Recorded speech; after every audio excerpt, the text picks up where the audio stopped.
Hello and welcome to Pluribus Unum's Fireside Chats. Not as good as FDR's, but hey, it's something. Now, this episode is going to be the last thoughts on of the year, and I think I picked a pretty good person to talk about. I originally didn't think I would have a lot to talk about, but then doing research in this, and I realized, yeah, I do kind of have a lot to talk about. We'll get into that when we get into that. So to hurry up with that, let's get right into the news. First, the Democrats are going to be upending the presidential primary calendar. DNC Rules Committee is set to meet later this week to consider booting Iowa from its first in the nation slot and adding new early states.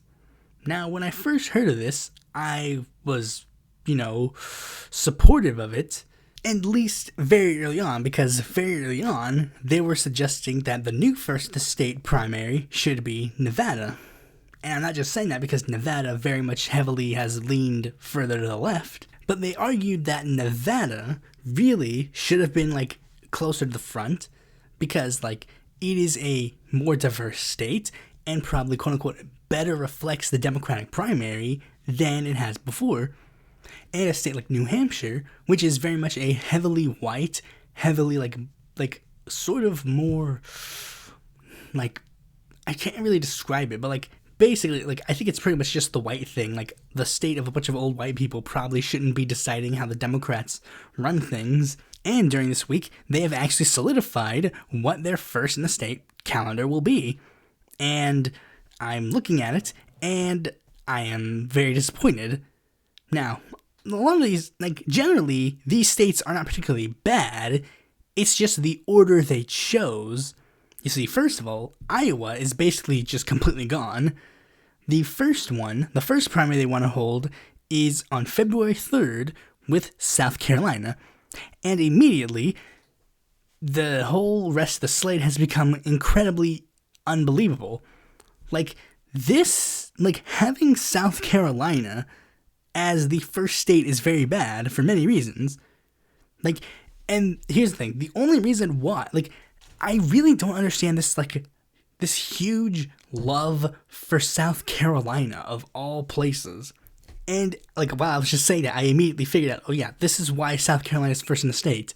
Because the DNC chair is Jamie Harrison, a guy who ran for senator of South Carolina. Yeah, that is why the state is the first in the place. It doesn't make any sense because the state, I really don't understand why South Carolina somehow magically changed the entire electorate. South Carolina was the fourth, state that had a presidential, primary.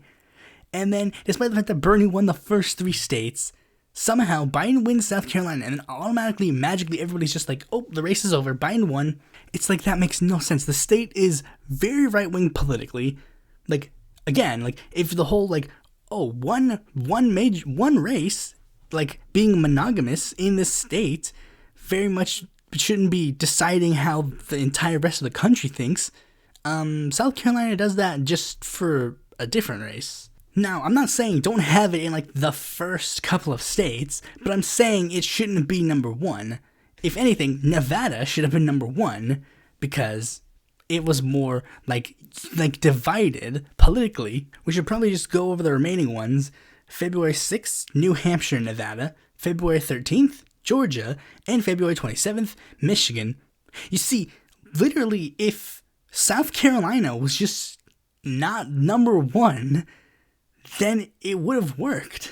Literally just swap South Carolina with, Nevada. It should have been something I think if I was the person who was choosing, I would have done this.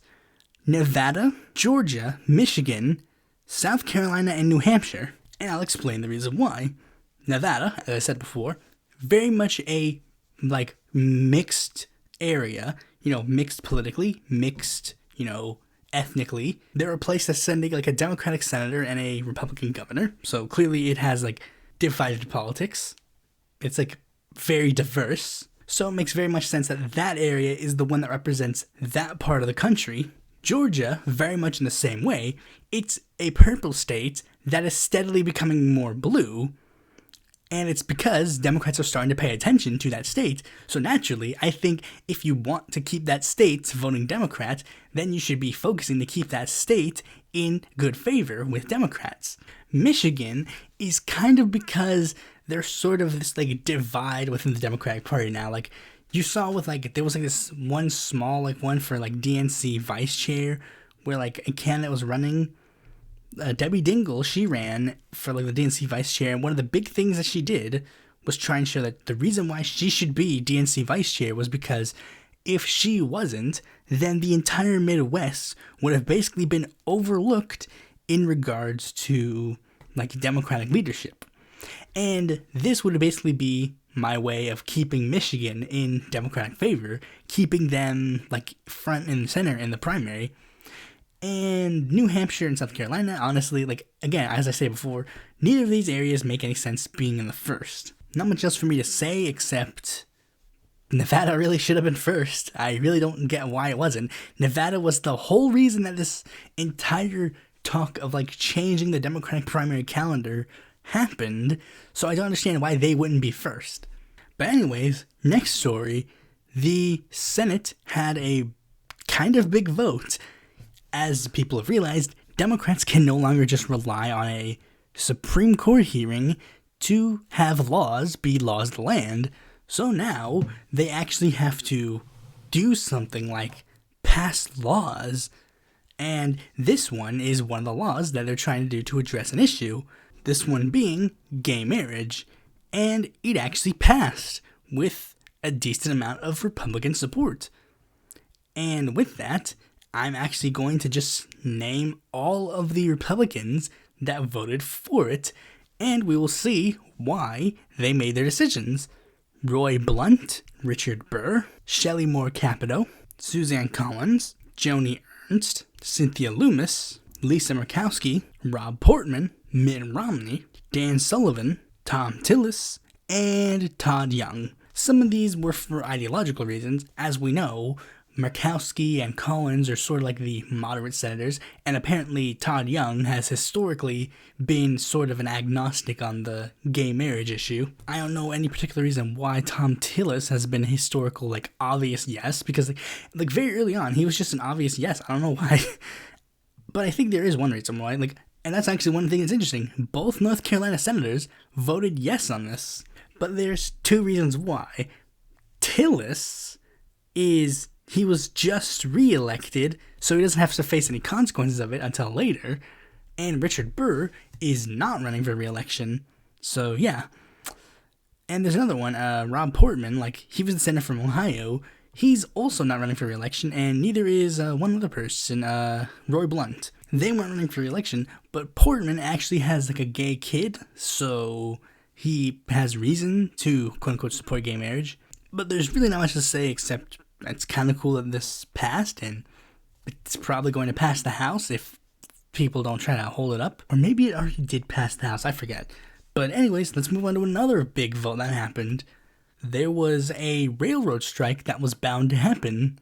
A bunch of railway workers wanted to strike in order to get sick leave, and it was going to be a very big strike because, if they struck, if there was a strike under, them, then the economy could have been put on hold. So, the United States Congress actually had to contemplate getting involved in the strike. Now, usually when Congress gets involved with a strike, they usually just vote to, stop a strike. No strike, no strikes. Which kind of defeats the purpose of a strike. They're obviously going to tell you, no, you can't strike, but why would you listen to them? I guess maybe fear that the police are going to bash your brains in. But since the Democrats hold the House and the Senate for the time being, they also decided to do something else to try and end the strike.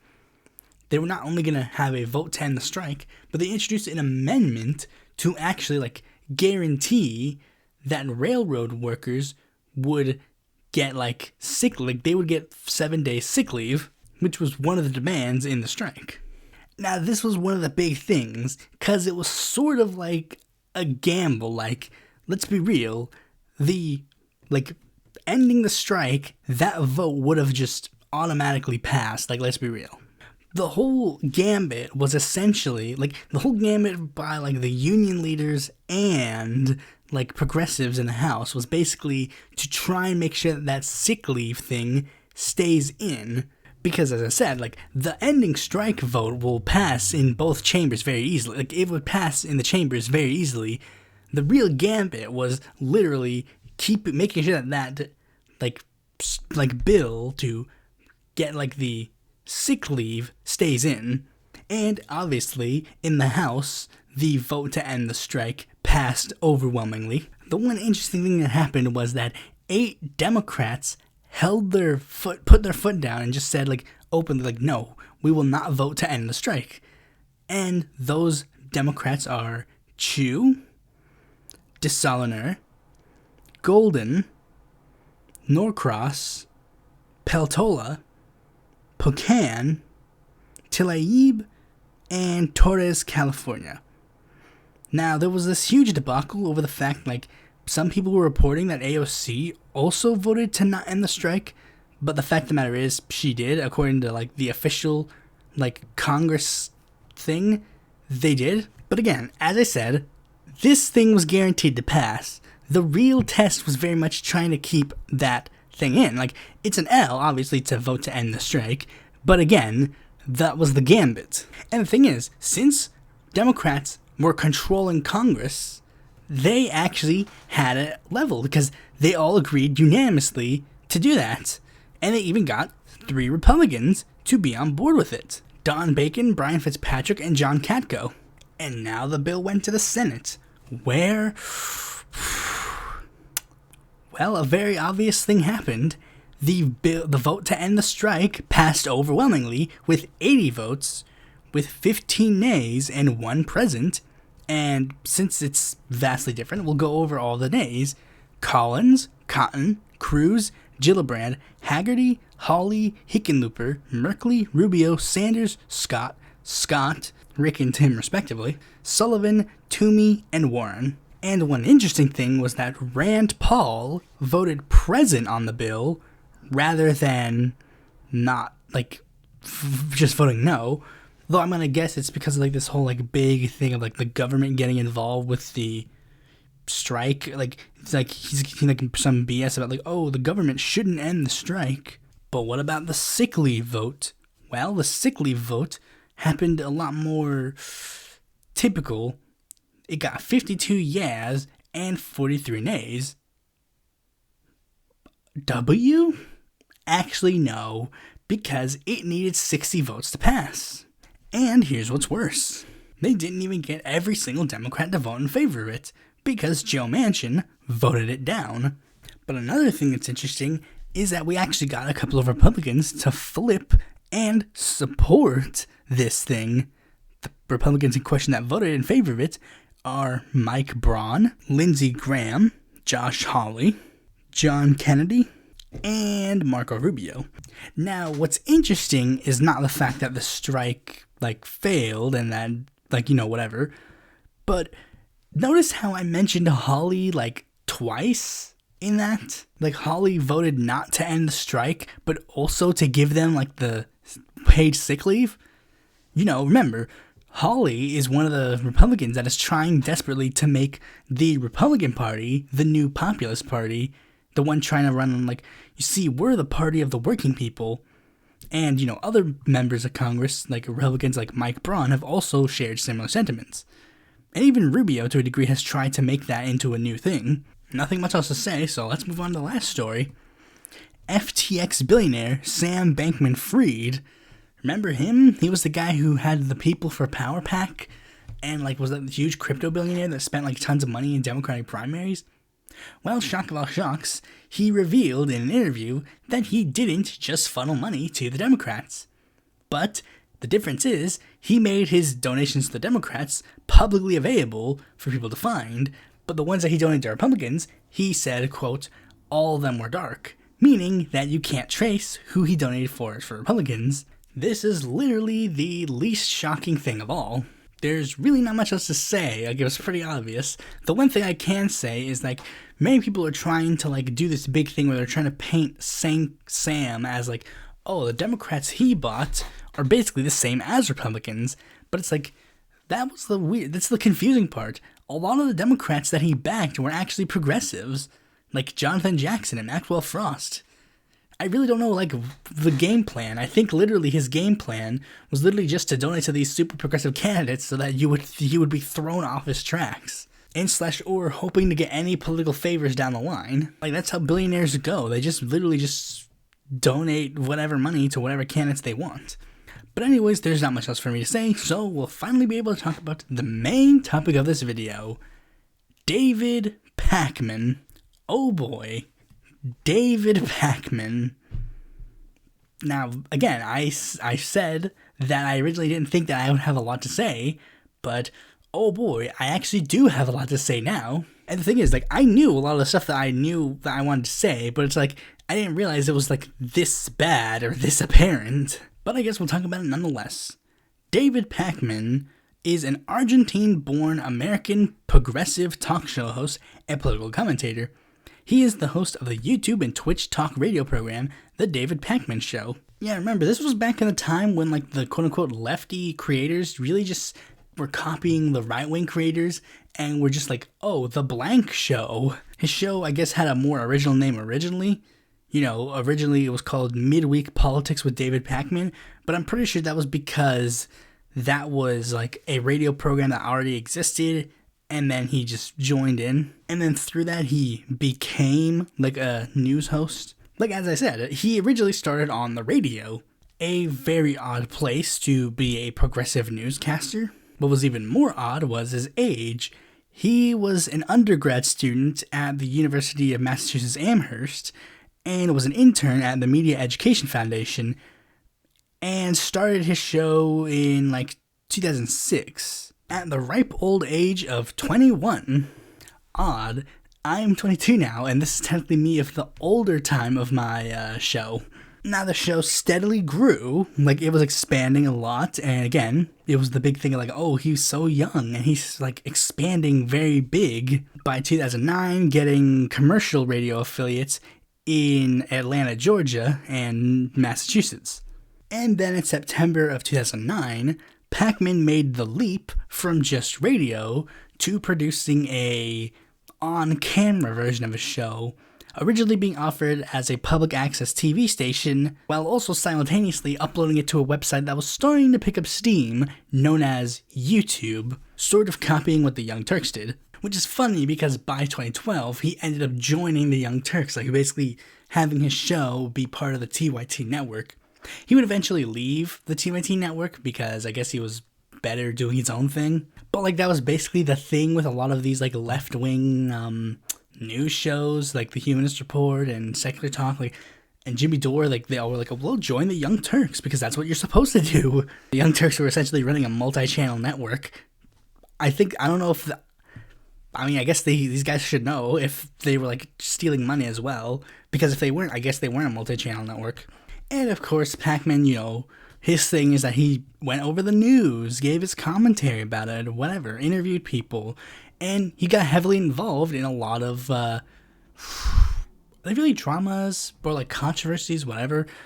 Like there was one time where he invited a white supremacist by the name of Glenn Miller, and Glenn Miller like said a lot of like very not so good things, and you know it was just like one of the things that he would do. Like he invited this person who was like a very controversial figure, you know, have him speak his mind, whatever.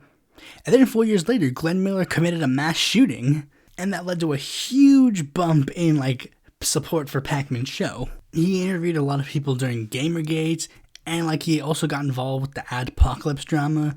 But like Pakman, like, I'll just be real about David Pakman. The biggest thoughts on that I can give on David Pakman is that, honestly, he's just the most boring. Like, this is a thought that I've always had on David Pakman. Of all of the left-wing, or like, breadtube, or whatever you want to say, like, left-wing breadtube, social democrat, whatever, like, whatever you want to call them, like, of all of them, David Pakman is literally the most bland, boring, completely insignificant person. Like, literally, generic white guy is what you would use to describe David Pakman. Milquetoast, saltine, just completely bland content creator you could ever think of. Every other left-wing creator, whether you like them or hate them, had like some form of personality. Pakman very much does not have personality. And it's one of the big things about this like field. You gotta have like some form of personality, because personality can shield you from holding crappy opinions. And unfortunately, since Pakman does not have a personality, his crappy opinions very much rise to the top. So we'll just get into it. Well, there's really one thing that I just have to say, like, and this could have had a very different definition for me, like, when I was younger, but, like, basically, Pakman is the, like, living embodiment of social democracy, but I don't mean that in a positive way. Like, you know how people in the left sphere, like, make jokes about the Nordic model, or, like, how social democracy is like, oh, it's built on imperialism and blah, blah, blah, that kind of stuff? Well, Pakman is literally the embodiment of that. Literally, the sock emoji very much goes well with him. Now, Pakman takes this as, like, a big stride, but it's, like, it's really not. He's basically just doing radical centrism, and now Pakman will try to be like, no, you see, I'm doing social democracy, but it's like, social democracy, but that is the type of social democracy you're advocating for.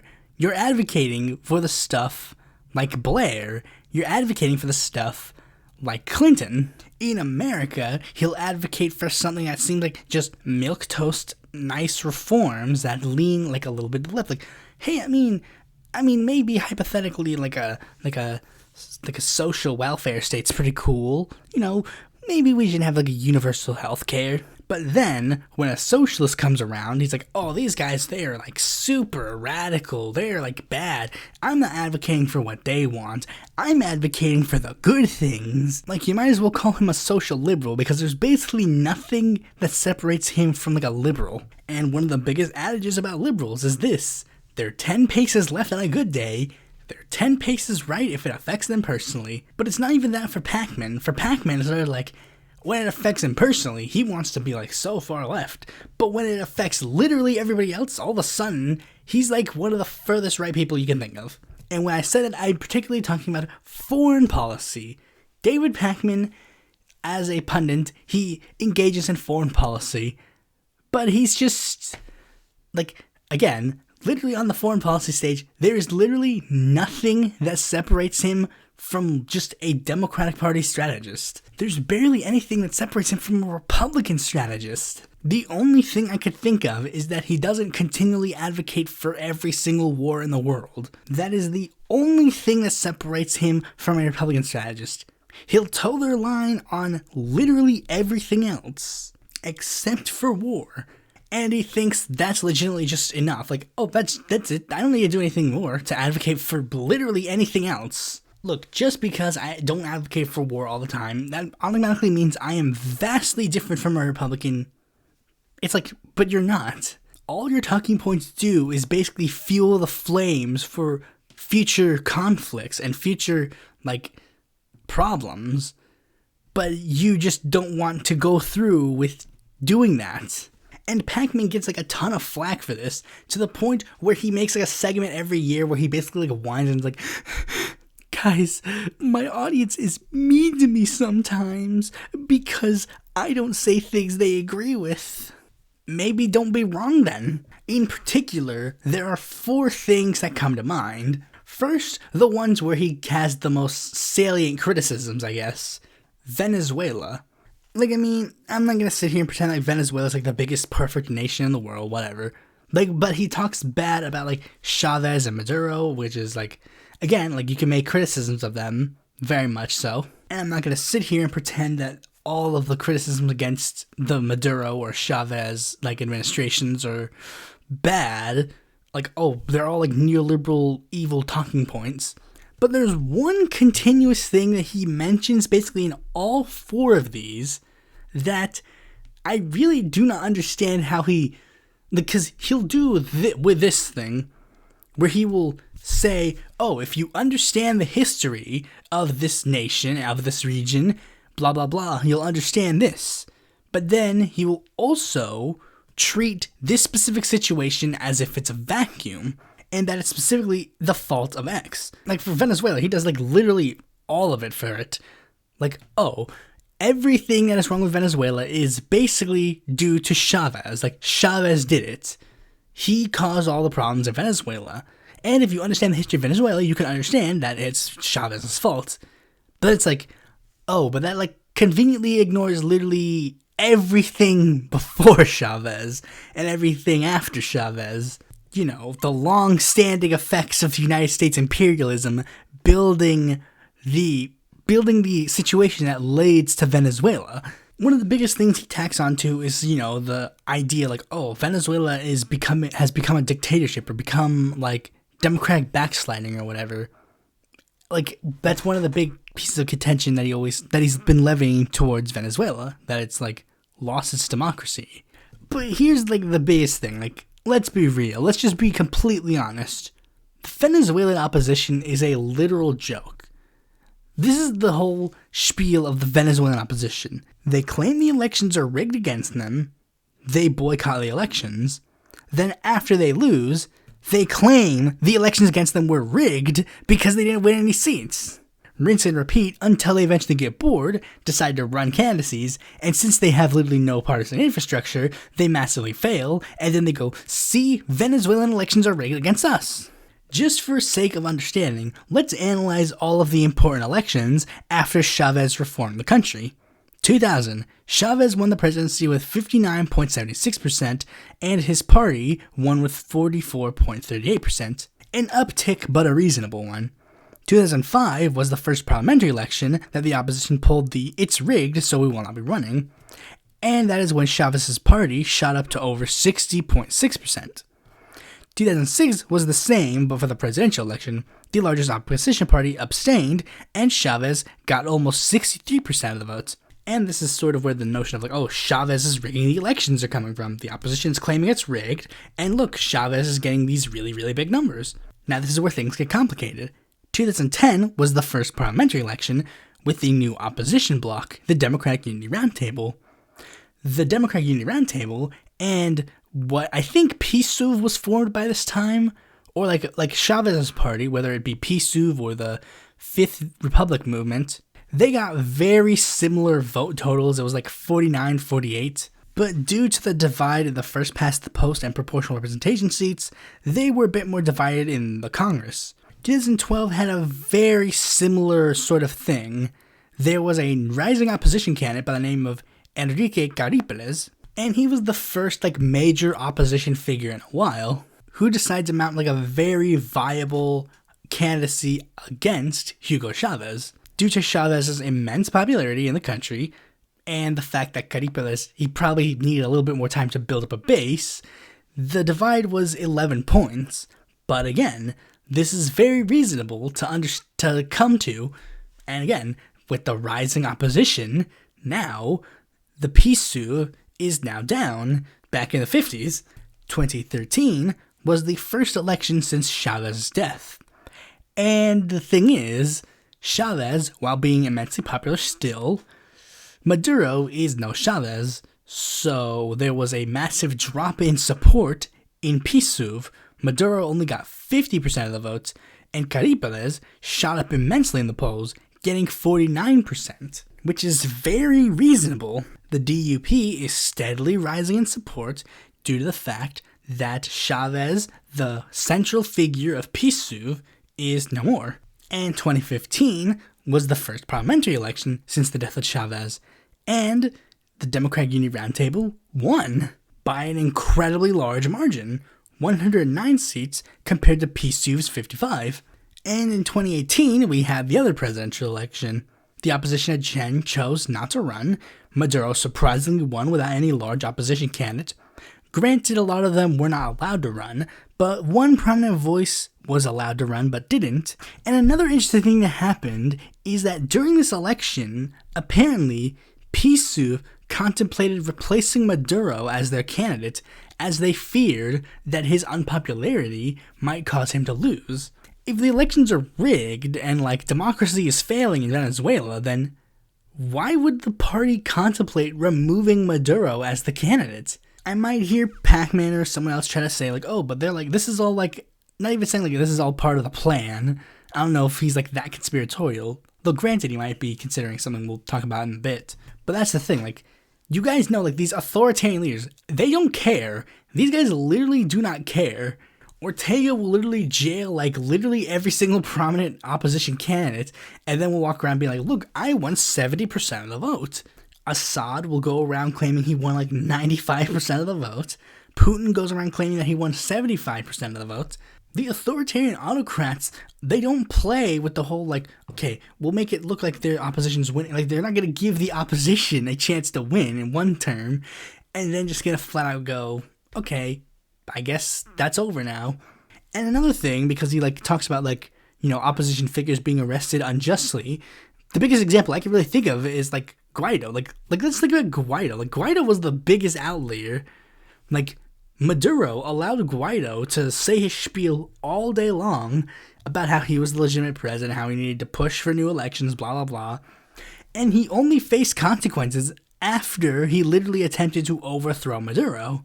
And again, like, I'm not even like the biggest fan of Maduro. I'm just stating facts. The next one that he got in a lot of hot crap over was Bolivia. Pakman blatantly lied about the Bolivian coup, and again, and I guess suffers from the same dumb groupthink that the Washington Consensus is like. Morales is Chavez, Chavez is Castro, Castro is AMLO, AMLO is Perón. They all bad people. Like, first of all, he gave like weird blanket critiques about like Evo Morales, you know, pretending like, oh, but like this is one of the big things. Like, he'll show like, oh, this figure did a bad thing. And it's like, okay, but that doesn't really, that's not relevant to the thing. Like, he gave a blanket issue of like corruption. Like, oh, this government is heavily corrupt. Now it's like, swing a dead cat in any government and don't find corruption. But the thing is, Bolivia is usually placed in the mid-range in regards to corruption. Transparency International stuck them at around the low 30s on their ranking. The lower the number means the worse it was, and it showed there was a steady decline of corruption during Evo's administration. The World Bank showed similar numbers in their reporting.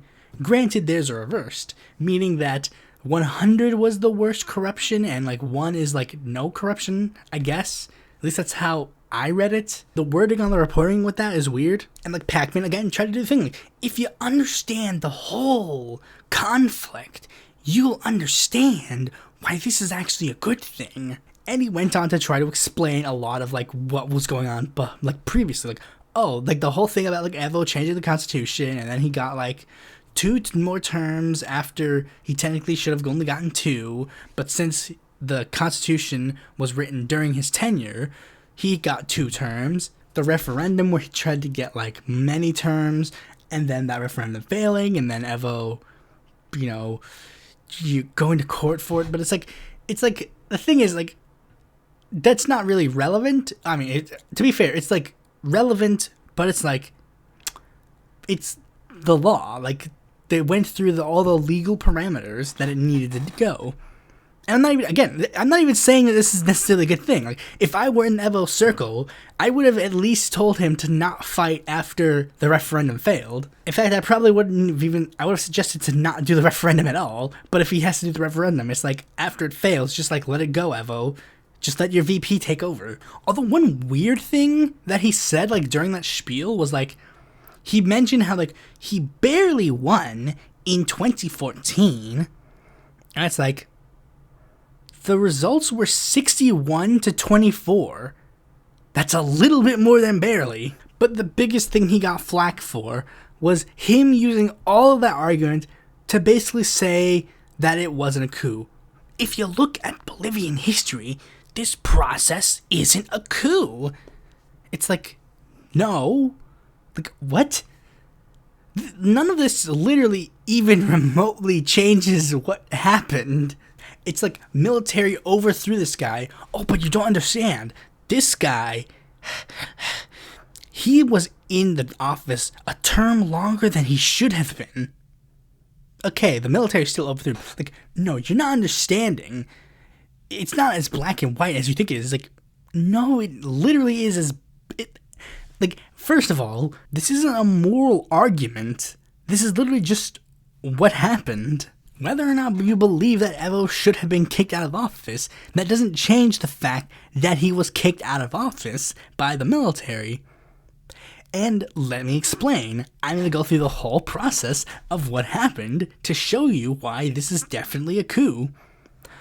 Okay, so Bolivia had a system where they had a preliminary vote counter in their elections, and it was the election to elect Evo Morales to his 4th term. This sort of preliminary vote counter is supposed to go until like halfway, or like a third, and then it's supposed to stop before they just go on to the official count. Due to how the election was turning, a very easy win from Evo, they stopped the preliminary count, prepared for the final count, and everything was going hunky-dory. Second place candidate Carlos Mesa calls foul and demands they continue the preliminary vote. They were confused because it's like, we're doing the final count, so it makes more sense for you to wait for that. It's like, no, we need the preliminary count to still remain. Okay, due to this process taking a bit, the votes had been counted, a lot of votes had been counted that were going to be added to the final count. So they just added it in to the preliminary count, and due to this, Evo Morales shot up massively in the polls. Mesa claimed that this was proof of fraud. The OAS, who already has a hate boner for Latin American leftist leaders, they agreed. The Bolivian right wing runs with it and tries to stage a coup. Evo and his party, Mass ISP, do everything they can to cooperate with everybody, ask other countries to audit the election, agree to hold new elections, even agree that Evo won't run in them. But none of that is good enough, and the Bolivian right wing joins with the military and forces Evo Morales to resign. So too did his VP and the leader of the Senate. Evo flees the country, fearing for his life. Janine Áñez then assumes the office of the presidency, despite the fact that she literally had no claim to power. As the Bolivian constitution states, in case of impediment or definitive absence of the president of the state, he will be replaced in office by the vice president, and in his absence, by the president of the Senate, and in the absence of this, the president of the Chamber of Deputies. In the latter case, new elections will be called within the maximum period of 90 days. Now that's the thing, that's what the Bolivian constitution says. But the thing is, the president of the Chamber of Deputies was a man by the name of Victor Borda, a member of MAS. Áñez was the second vice president of the Senate, literally nowhere close to the presidential succession.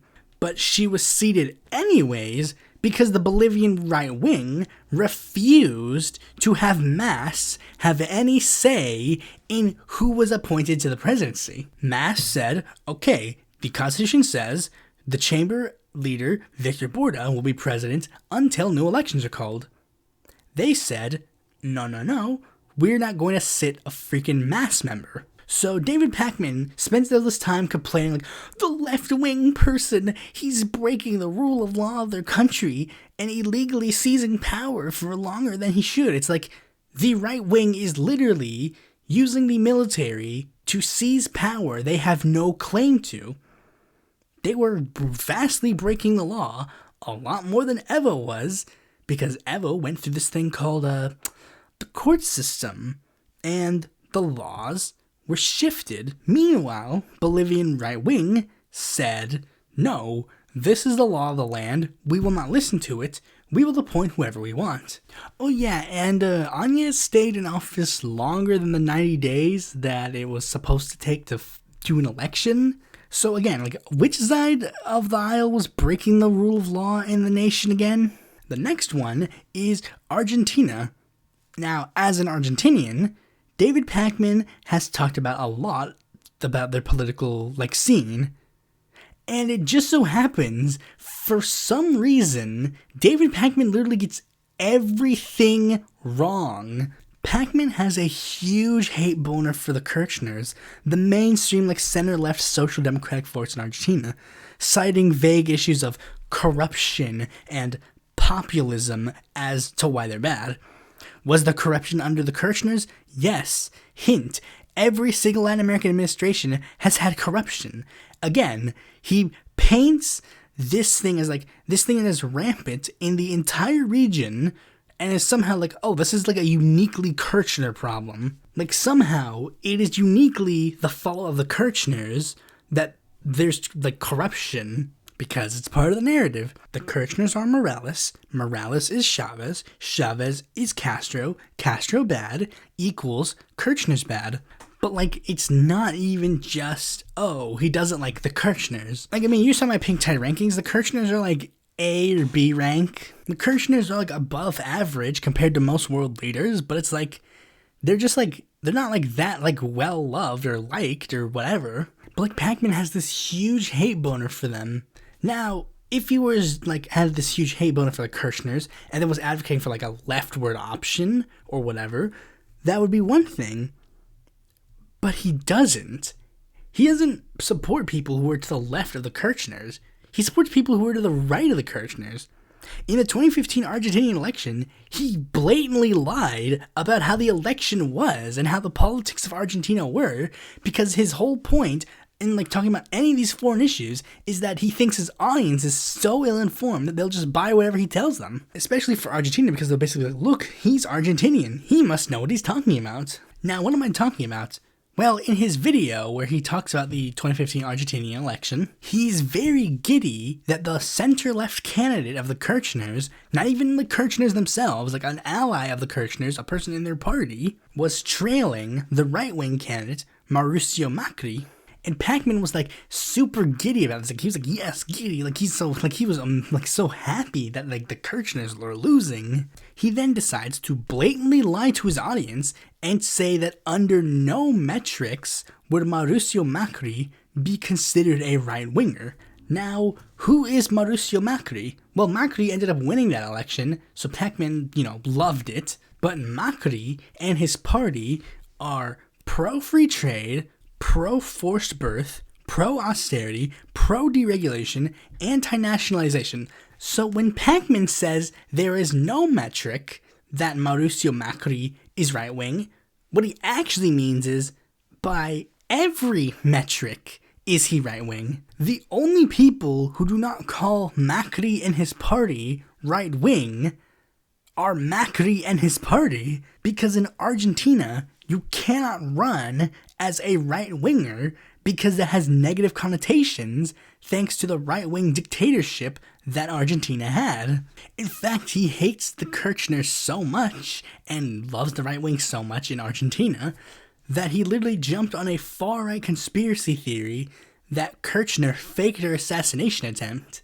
Like, literally, the video is like, Argentinian president assassination attempt got caught on film, and it's like, and he very much tries to like one of the big things is like Ben Empanada did a really good video talking about this, and like it goes into more detail, but it's like he like super hyper focuses on this thing, this court case that was apparently going to happen, and then that person who was going to do the court case conveniently passed away, and it's like, oh, he's basically doing like a big conspiracy thing, but it's like, since it's a country that a lot of people don't know anything about, they're going to trust Pakman on it, and whatever. And the last country that he gets a lot of flack for getting basically everything completely wrong about is the issue of Israel-Palestine. Now, like he always does, he tries to pretend the issue is huge, but also small, putting stuff simultaneously in a vacuum, but also trying to see the big picture. Like, there was like one thing where he talked about like the most recent thing, not the most recent thing, but like what happened with I'm trying to remember, like, the one I'm talking about. Well, you probably know what I'm talking about, but like the one where the IDF like broke into like a mosque and did like a lot of bad stuff, and like he tried to mention it, like, again, like he tried to say like, oh, well, Israel was doing a thing that day, and so was the like Arabs in the place, the Palestinians. But if you understand the full conflict, you'll realize that this small thing that set this whole thing off, it couldn't have been avoided. Again, as we're saying before, he's trying to get the big picture, But then, whenever you try to critique the system of Israel, he then changes his tune. Now, all of a sudden, it's all just the Netanyahu administration's fault. And if they fix that, if they get rid of Netanyahu, all of a sudden everything will be hunky-dory. But it's like, this is, again, like it always does, you can't have both, and it completely backfires against Pakman. If you want to hyper-focus on the Bibi administration, then by all means. But if you ever try to do the big picture for the Israel-Palestine situation, you will greatly realize that the Bibi administration is not where it began, and it's not where it ended either. Israel was governed by social democrats for their first 30 years of existence. And those first 30 years were very much used to build the system that Israel functions with today. Netanyahu, being more right-wing, of course, has, ramped it up. But the thing is, it's not going to, steadily go away if you just replace it with the people who, built the system. It's not just a fault of the Israeli right wing, much like how American conservatives were not the quote-unquote problem for anything, whether it be Indian removal or segregation, imperialism. You've had people on the left who have supported all of those things or have stood idly by letting that happen. And the same thing with Israel. The apartheid system that it has now is literally the backbone of both Israeli right-wingers and left-wingers. And it has to be a massive overhaul of how the system is to drastically change things. And that's another thing. He gets really mad when you call Israel an apartheid state. Human Rights Watch and Amnesty International disagree. Though I would take a wild guess and say that Pakman doesn't agree with their sentiment there, but will agree on every single sentiment that they have in Latin America. They publish a thing decrying Venezuela, he will sit there and jizz his pants. Meanwhile, if they say anything critical of Israel, all of a sudden he hates them. Here's the definition of apartheid: a policy or system of segregation. The system that Israel has with the freaking Palestinians is literally beat for beat what was going on with white people and black people in South Africa, to the point where Mandela literally used that as an example. Another thing is that he blatantly lied about Malcolm X being a Zionist. The one quote that he uses about Malcolm X being a Zionist, I literally can't find. I see it quoted in articles a lot whenever I put it in, but I can't find an actual source. There isn't a thing where it's Malcolm X said this on this day, or it was in this book. Nowhere is it found. But if you look, you will be able to find a lot of quotes of Malcolm X that are sourced that very much align himself with the Palestinian struggle and not with Israel. And the reason why I brought up Malcolm X and that is because he made a segment where he was like, Black Lives Matter supporting BDS is wrong. And he tried to use black leaders to explain why they shouldn't be supporting BDS and they should be supporting Israel, using W.E.B. Du Bois and Marcus Garvey. Funny thing, here's a quote from Marcus Garvey that he said in a 1937 interview with Joel Rogers in his Negroes of the Week series. If we're really going to be citing all these figures, might as well cite this thing. We were the first fascists. When we had 100,000 disciplined men and were training children, Mussolini was still an unknown. Mussolini copied our fascism. Yeah, this is the guy that I want to listen to talking about the Israeli-Palestine situation. I was originally going to put a Malcolm X quote here, but, to explain that he wasn't, super pro-Israel. But the thing is, while I was doing it, I was actually listening to a video talking about, David Pakman, just to see, what are the other arguments that people have made. It was from the Tabernacle, and the quote that I was going to use, literally as I was, checking the quote and putting it in the script to, recite, immediately afterwards, the Tabernacle in the video was saying that quote, and it's yeah, but, those are, good videos, from Bad Empanada and, Tabernacle explaining some issues with Pakman more in depth, but, basically you get the same general gist from all of them. Pakman is basically the living embodiment of, the globe sock thing, very much in the same vein of like, this guy is blatantly wrong on literally a lot of things. I don't understand why he has this huge audience, especially since he doesn't have a personality to counteract being wrong all the time. But I guess that's pretty much all I gotta say, so thanks for watching this video. Be sure to like, comment, subscribe, and click the bell to be notified when the future video mine comes out. And if you need some more content from me, you can go to my website, follow me on Twitter, join my Discord, check out my articles in the independent political report, or consider supporting me on Patreon.